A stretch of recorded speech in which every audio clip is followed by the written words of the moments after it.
সাকিব তামিমের দ্বন্দ্ব নিয়ে এবার মুখ খুললেন নতুন যুব ও ক্রীড়া উপদেষ্টা আসিফ মাহমুদ। তিনি বলেন, যখন আমি শুনি সাকিব ও তামিমের মধ্যে দ্বন্দ্ব রয়েছে তখন আমি অনেকটাই অবাক হয়েছি। আমরা জানি তামিম ও সাকিব বেস্ট ফ্রেন্ড, তাছাড়া তারা দলের সিনিয়র প্লেয়ার।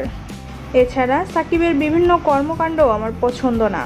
সাকিব শুধুমাত্র ক্রিকেটের নাম ভাঙিয়ে আম্পায়ারকে অপমান থেকে শুরু করে দর্শকের গায়ে হাত তোলা, এছাড়াও সাকিব জড়িয়েছে বিভিন্ন জুয়ারি কোম্পানির সাথে। ইদানিংও সে নানা কর্মকাণ্ড ঘটিয়েই যাচ্ছে। শুধুমাত্র বিশ্বসেরা অলরাউন্ডার বলেই সে সব কিছুতে পার পেয়ে গেছে।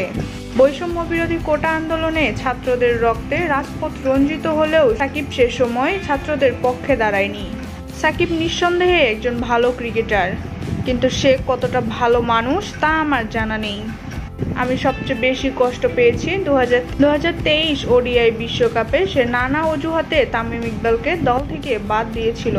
সত্যি কথা বলতে সাকিবের মধ্যে লিডারশিপ ব্যাপারটাই নেই।